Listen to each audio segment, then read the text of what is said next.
Number 5 in our series, and it's called That Cave. Or maybe this is number 6. I'm not sure. My dad preached on the story of Elijah many times when I was growing up from 1 Kings 19. I remember it well.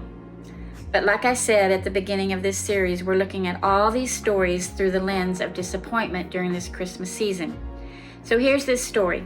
Elijah was a guy who was sent to God's people to show them their evil ways and tell them to return to God. He was now being threatened with his life and ran into the wilderness, and he sat under a bush and wanted to die. He told God, "I've had enough, I want to die." So let's stop here. Elijah was called, and apparently he was a big deal, but here bad people were after him, and he was afraid.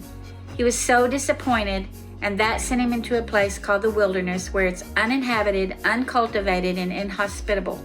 That's the definition of wilderness. So the first thing to note is that's not a good place to go when we're disappointed. Nothing's growing there, there's no hope of anything growing, and living conditions are hostile.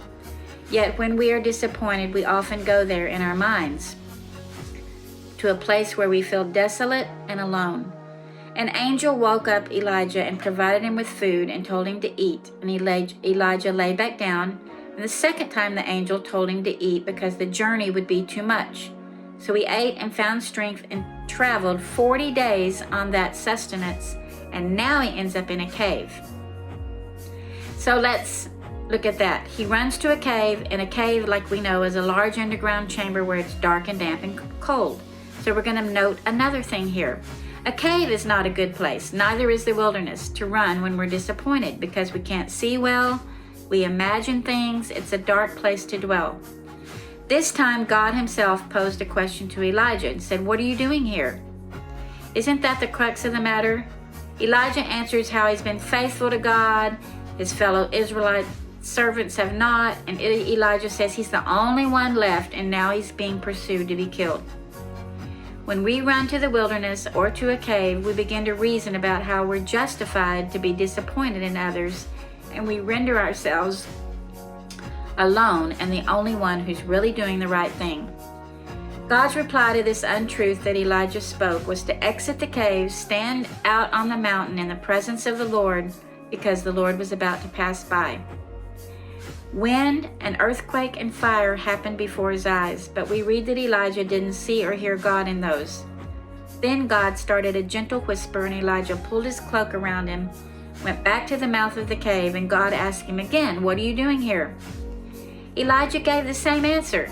2 times now God quizzed Elijah, and 2 times Elijah answered the same, with the distorted truth that he now believed. All the elements of the weather and atmosphere didn't move Elijah, but then he finally listened to God's whisper. Note number 3. Living in disappointment hurls us into uninhabitable places and dark places, but like we read in the Psalms, if we make our bed in a pit, there he is. His presence never leaves us. And Elijah didn't need a great big fanfare of great things in the sky. He just needed to hear God's voice quietly heal his wounded soul. And then I love this. God spoke to Elijah the truth to dispel the lie that Elijah was believing. Elijah wasn't alone and the only one serving God. There were still 7,000 others that had not bowed their knees to other gods.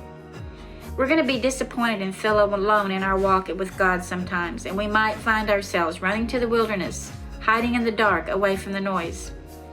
But staying in those places, one starts to hallucinate and see things that aren't really there.